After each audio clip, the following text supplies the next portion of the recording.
Hello. Hello, Caleb. Hi. Hello, everyone. How's it going? It's good. We're doing good. How about you? Fantastic. I'm doing great. It is a lovely Friday night. I got off work a few hours ago. I am feeling good. It's amazing. I mean, we're feeling good too after listening to all those tracks. You know, Feel Good Forever. Oh. Where yeah. we are on the radio. Swear. No, I told myself I was not going to do that, and I totally did within the first 10 seconds. I'm so sorry. Is it? You're right. Are we right. over? Has it never been more over? Excellent. Okay. We do have a emergency button for when that happens. Okay, I appreciate that. That will be the first and only time that happens. This radio call. All right. Sweet. So, I mean, let's start off. You want to introduce yourself a little bit, your name, what you do, favorite color? Hello, I'm Caleb. I play guitar and I sing in a band called Hey, I Love You. And my favorite color is like a soft pink, I think. Definitely a good choice.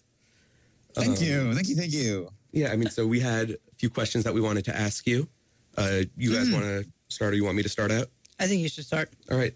So my first question for you is, how do you feel that you guys have sort of evolved as a band from Psychokinetic Love Songs to this album, Hey, I Loathe You, and even going back as far as your first releases, Digital Lung, and the first EP that you guys put out? I feel like we're a better band now, for sure.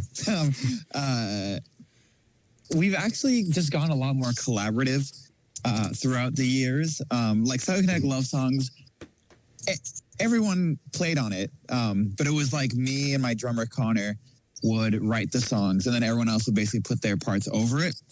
Whereas for this album, like, it was super 100% collaborative. Like, all of us got into a room, basically, with, you know, a few exceptions on some songs, but all of us got into a room and wrote all the songs together, which has been really great. And I think it made for, I don't know, when I started this project and then made a band, I was a little bit insecure that, like, we wouldn't be able to top the stuff that I put out as a solo artist. Yeah. And I think that we were kind of feeling that hard when Psychokinetic Love Songs, when we dropped it and it didn't like receive the same attention that Internet Breath did, which is, you know, kind of a crazy expectation to have, because Internet Breath, like, that's like a 1 in a million chance that people would have the same reaction that Internet Breath did. You know, I was very lucky for people to have that reaction. So when that didn't happen for our last record, we felt super bummed out and just really bad. But I think that with this new record, like, I really do feel like we topped everything I did as a solo project. And like, this is not something that I would have ever been able to do by myself. So I'm thankful for my 4 best friends for being a part of it. Yeah, I mean, just touching back onto what you said there with the collaboration aspect, I mean, I definitely noticed that. We commented on track 4, Wind Up Toy, that there was that section where you had the sort of drum build into the synth build into the guitar build that all sort of came together.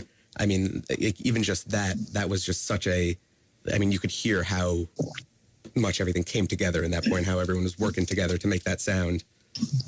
Thank you. Yes, we are very proud of that part. There's a lot of like moments where we're like, oh my gosh, that was so cool. And then that's one of those moments. Yeah, I mean, definitely. And also just going to the reception of the album. I mean, Nori and Siggy, I don't know what you guys have seen, but I mean, me personally, I've only seen great things being said about this album. I mean, yes, the reception from what I've seen has looked pretty good. Yes, it is. It has been absolutely amazing. I could not have asked for anything better. It's, I don't know, it's very great. It feels very good. It feels very satisfying to finally have this out. I feel like it's been a long time coming for us. And it really hasn't been. It's only been like 2 years. But like for us, that's like a super long time. Yeah, I mean, even in the scheme of a lot of things, that's a pretty long time. Yeah, for sure. Yeah, Nori, did you want to go ahead and ask this next question? Yeah, I guess.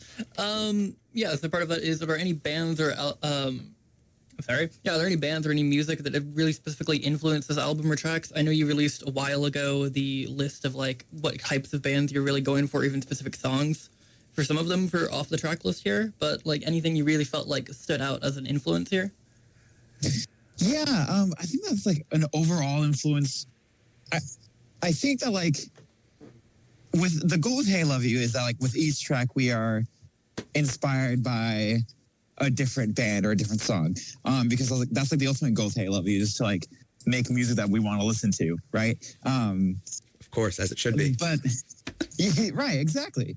But like I think like in general there are bands that inspire the whole band, like the whole sound of the band, and those bands are groups like Onomonoguchi for sure, Los Campesinos, Jeff Rosenstock. Of course. Yes. Jeff Rosenstock is a very popular one around the station here. That makes sense. I love Jeff Rosenstock. I've seen him twice now. It's awesome. Yeah, I mean, I was hoping to see him recently, but I didn't get a chance to, unfortunately. But I've only heard great things. That's all right. He'll be around, hopefully. Of course. And Weather Day, Glass Beach, and Your Arms, My Cocoon are all very big inspirations. Yeah, love all and those people. Yes, they're so incredible, and they keep me going. You know, they keep me inspired.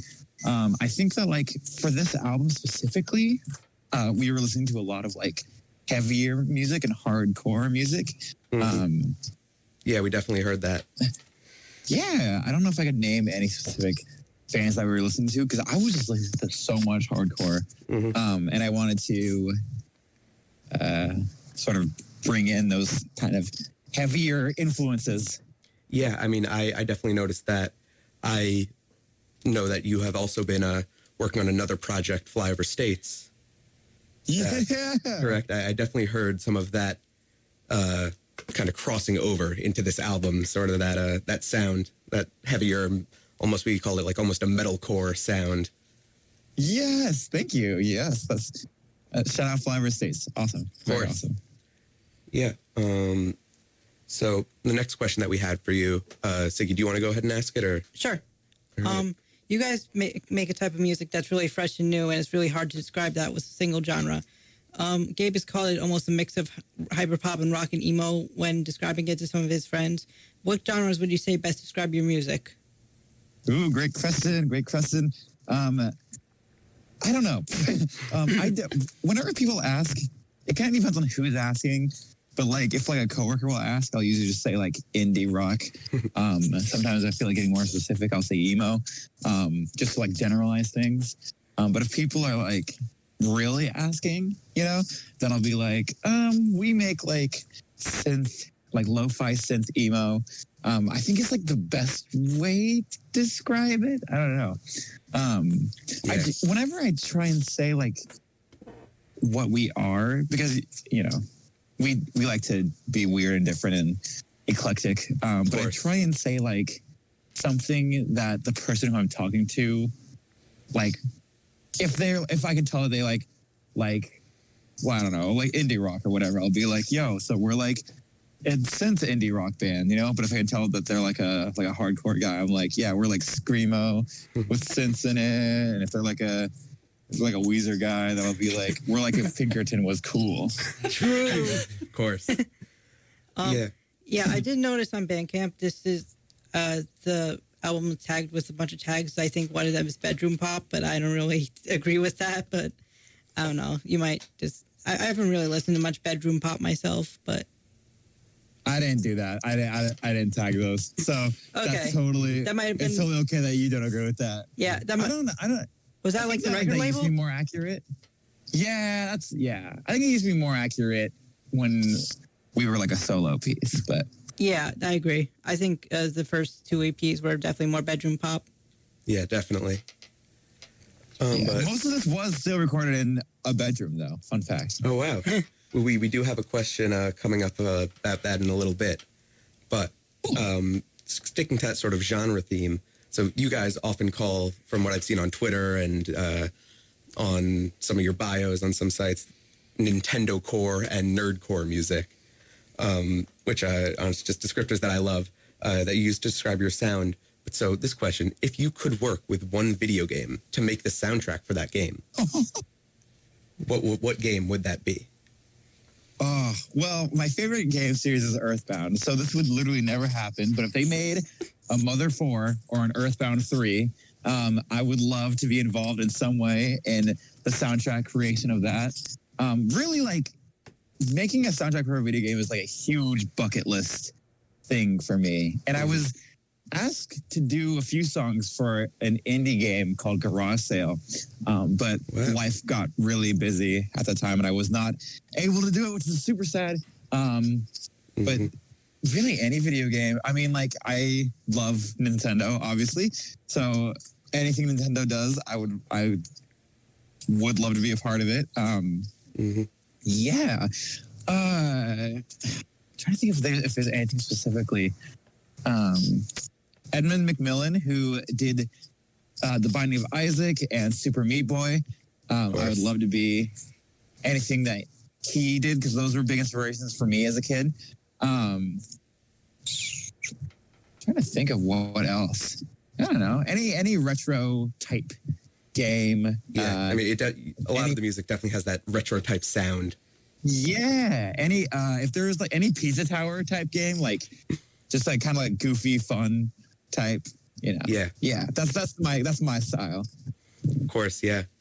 And I mean, all right. So I'm gonna go to sort of transition a little bit more towards now the songwriting and that. So I asked around in a few Discord servers that I'm in relating to music for if anyone had any questions that they wanted me to ask. And a question I got from Kit in the Prince Daddy and the Hyena Discord server is, how did you guys go about with coming up with, or in general, how do you guys go about coming up with lyrics for a song? And is it just like word vomit that gets refined until it makes sense? Or do you go in with an idea of what you want to write and just work to get it down? And then there's a part 2 to this question that is, if you could be one Fortnite item, what would you be? Okay. Part 1, what I will do a lot of times is like, because what my lyrics most of the time end up being are just like pure, just cathartic release of emotions, right? And so what I'll do usually is I'll say something that I want to say very blatantly, very bluntly in my notes. And then I'll go back and be like, how can I maybe put this in a way that is prettier? I don't know. I don't really see myself as a lyricist. But I'm like, what's a way that I can put this to make it sound more interesting, or maybe make it more vague, or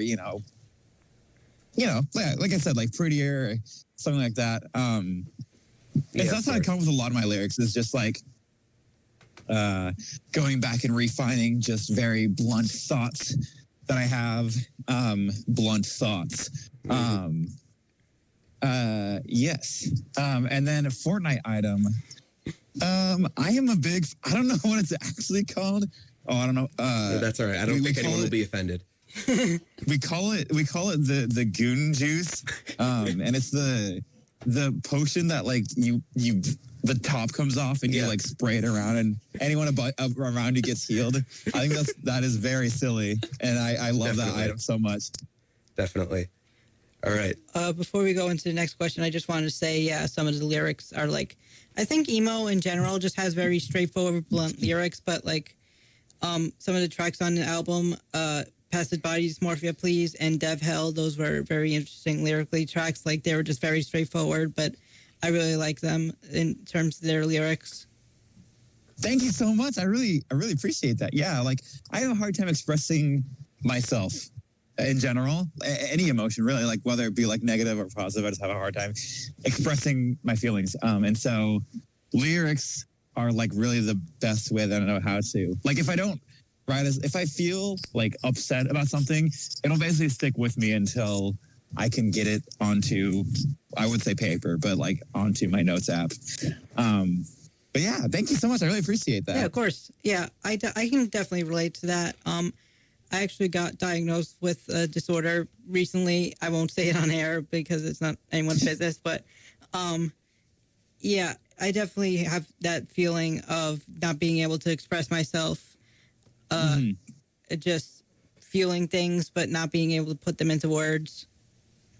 Yes, it's very tough. It's very tough. I've never been very good at it. I'm trying to work on getting better, but life stuff. Yeah. Growing up. Yeah. Hard. Mm-hmm. Of course, yeah. Siggy, you want to go on and ask your next question? Yeah. What song on a new album do you have the most fun writing, and why? Oh, that's a good question. I enjoy writing music so much. Like, I think like writing music, I don't know, I just love to create, whether it be, songs or lyrics or little doodles. I don't know, anything. I just love to create. And so I just have so much fun writing anything. But that's a really great question. I think,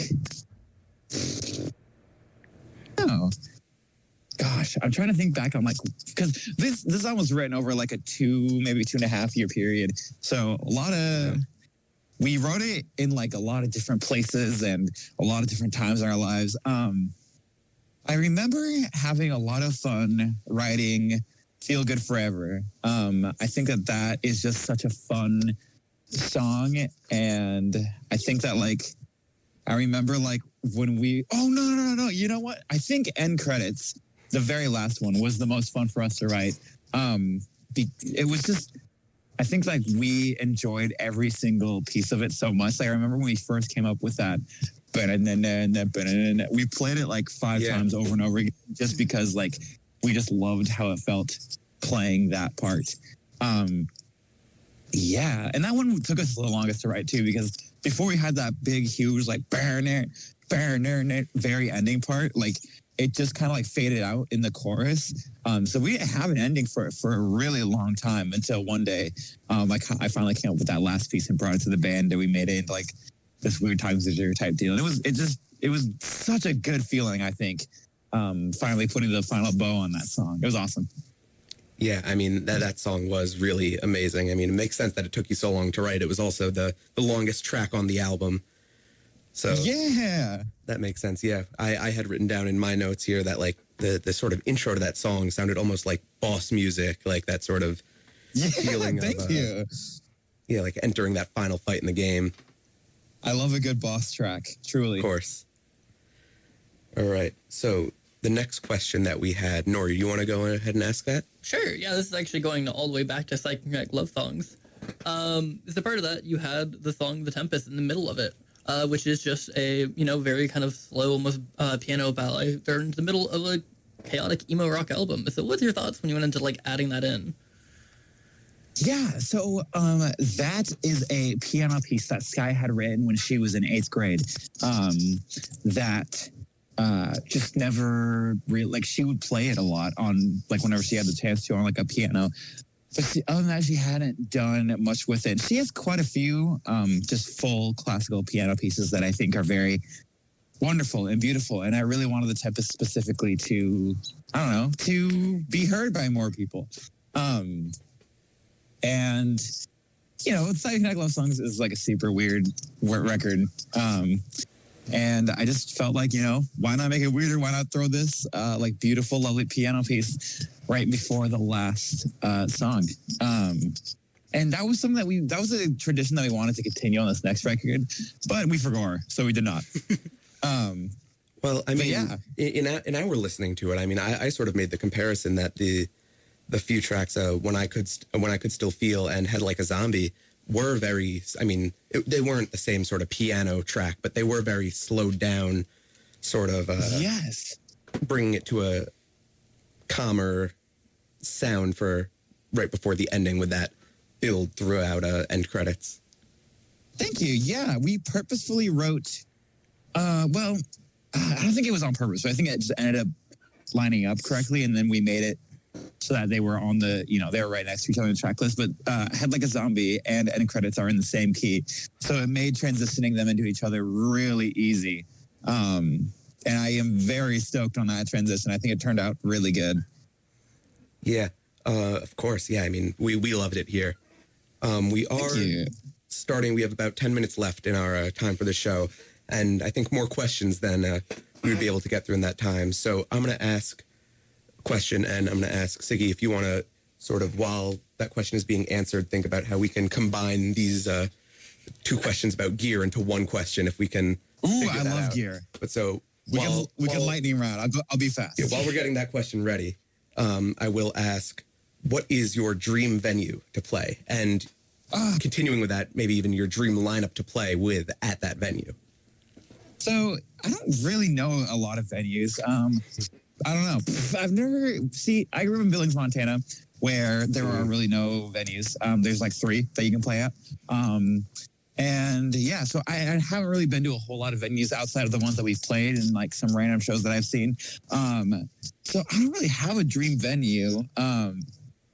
But like dream lineup, if I could play with any lineup, it would probably be like I said, like Jeff Rosenstock, Anna Monoguchi, Los Campesinos, and then maybe like Glass Beach in there for good measure would be so legendary. But a lot of shows that we've played have been dream lineups. We played a show in Chicago in June that was Blind Equation, Your Arms Like a Cocoon, Red Sun, Ends Well, Stars Hollow, and us in Flower States, and it was awesome. Yeah, that sounds awesome. It was incredible, yeah. Yeah, all right. Siggy, you want to go on to that gear question? Yeah. So speaking of venues, I was wondering if there are any plans for a tour in the Northeast U.S. I know you guys are quite a small band, but it'd be really cool. I scrolled through your Instagram earlier, and it looks mostly like it's like Midwest or Southern West Coast U.S. I would love to see you in New York or Massachusetts. That would be awesome. We would love to tour more. Yeah, it's just about like really our goal right now is to open for a really cool tour. But when that happens, hopefully, we'll be able to make it out there. I'd love to tour out into New York and Philadelphia. We've never been, so. Yeah, I mean, when you're coming through, we would love to have you if you guys want to play on air here, live on the radio. That would be so awesome. Yeah, of course. I would love that so much. Yeah. Excellent. But so, no plans as of yet, but hopefully in the future is what I'm hearing? Yeah. So Trevin and I actually just moved to Minneapolis from Billings, Montana. We moved at the start of September. So that kind of is why we're not really playing any tours right now, just because we're still getting adjusted. But hopefully very soon we'll be able to play these songs live. Yeah. I mean, I can't wait to hear them live. But thank you. With the gear question, sort of, yes. With all the different sounds you guys have in all your music, I'm sure that it's an interesting process recording and producing songs, that it might be a little different from some more traditional sounding bands. And so I'm wondering what it sort of looks like for you when between that writing a song to releasing it, and what gear you use, any special gear in that process. So it always starts with a demo of some kind, which all of our demos usually end up being on my phone on GarageBand. I think I might release the demos for this album someday. And I know I heard a few of them on the DIY Discord a while ago. Oh, sick. Okay, cool. Awesome. Yeah, that's super cool. I had no idea. Starts with a demo, and then, we write the rest of the song, and then when we record it, it's kind of changed a lot throughout our recording process. What we did for this album was we recorded bass and then the synth and then the vocals ourselves. And then we recorded our guitars in our friend Tyson's basement, because Tyson Kreider at Butt Ruckus Studios in Billings, Montana, he's an incredible ear for recording, an incredible recording engineer. And then we recorded drums with our friend Phil at Voodoo Studios in Billings, Montana, also in his house, but he basically lives in a studio. It's really incredible. And he just has like the know-how on like how to mic up a drum kit and how to record it really well and how to get great takes out of drummers. So that's what we did for that. Guitar wise, we just used, I have this Sun Life fuzz pedal, and that was basically on throughout the entire recording process, because we wanted this album to be a lot noisier, a lot fuzzier. We wanted to scratch the brain a lot more. Of course. So that's like, I think that's like the sound of the record, honestly, is that Sun Life pedal just cranked all the way. It was awesome. It's amazing. Nora, you want to go on with your question here to end us off? Yeah, unfortunately we don't have a whole lot of time for this, but Yeah, so a common theme you really have from like even from their earliest albums, this is the idea of like the connection to the others through like social media and internet having this unhealthy dependency. You have the whole internet breath, digital lung, but even into the beginning of this with like the impending dissolve, talking about being on your phone and kind of doom scrolling and disconnected of this kind of overwhelming connection. What kind of led you towards those themes? I don't know. It's something that I experience all the time, every day, basically. I just, throughout these years, I've just had such a debilitating internet addiction. And I don't know. I don't think it's as bad as it maybe comes across. Maybe it is that bad. I don't know. But yeah, it's just something that I struggle with really bad. I was like chronically online as a young child. I think I was allowed internet age, unsupervised internet age, or unsupervised internet access at a very young age, at a way too young age. And it's caused a lot of like disconnect. It's probably messed with my brain chemistry quite a good bit. And it's something that I would really love to get better at. But I just cannot, especially like when, I don't know, like the DIY scene is so connected, and it's hard to step away from that, especially because like sometimes I get scared that stepping away from it means that I am sacrificing the success of this band in some way. You know what I mean? Yeah, of course. If I'm not like constantly promoting our music and doing all that snaz. Yeah. So that's what a lot of, I get worried about repeating topics a lot. Like, I think that like most of the time our music has been about the same thing, which I get worried about, but you know, it's still going on. And obviously I still feel strongly about it. So, yeah. All right. I mean, that was all of the questions that we had written down. Either you guys have any last minute questions before we end it off? I think I'm good. But Caleb, I'd love to see you sometime in Boston, New York, wherever you choose to play. Hopefully in the Northeast. I'd love to meet you sometime. That would be awesome. Yes, I would love to meet all y'all. Y'all have been so incredible. This was such a fun interview. You guys had really amazing questions, and I really love the energy that you guys bring. It's very incredible. Quick question for you guys. So you're based in New York? Is that true? Yes, we are based in upstate New York, right around Albany. Do you know of a local band named Idaho Green? I do not. Yeah, I also okay. So they're. Don't recall. They're like a garage rock band, and they came from Billings, Montana, but they moved to New York, and they are my favorite Billings, Montana band ever. So you guys should really check them out. They put out a really great double album, and it's really good. But yeah. All right, I will make sure to check them out. And before we go, actually, we have something that we forgot to mention. Nori, I don't know if you want to mention your statistic. That we forgot to mention. Yeah. Okay. Out of a challenge from a friend, I am that friend. If you've heard of Last FM, a thing that tracks like a lot of musical statistics and stuff like that, it has put me as the top listener for y'all by a couple hundred at this point, please. Sick. Thank you so much. I really appreciate that. Wow, I had no idea that's so sick. His listens are in like the thousands. Yeah, it's been. There's about a week span that the only music I listened to was from y'all, and at that point, I think you had 26 songs out, so it was just those on loop. I'm making that sound like a horrible experience, but honestly, I love it so much. It got me. There's a lot of songs that I kind of missed over time that I got way more into. Thank you. I really appreciate that. I really appreciate the support. I hope that you're mentally okay after that. But thank you so much. Thank you guys. We this love has been having incredible. Yeah, I mean, I hope to. Hopefully, one day you guys will be able to come play in the studio, do an interview, sitting in the chairs that we're sitting in right now. That would be so cool. But we need to start signing off now to make it in time for the hockey game that is happening, RPI versus Union College. I hope y'all win. I hope so too. I mean, we'll see how it goes. But this is a reminder that you have been listening to WRPI Troy 91.5 FM. This special episode of E-Jacent with DJ Gabe, Nori, and Siggy, and of course, Caleb from Hey I Love You. And this has been that episode.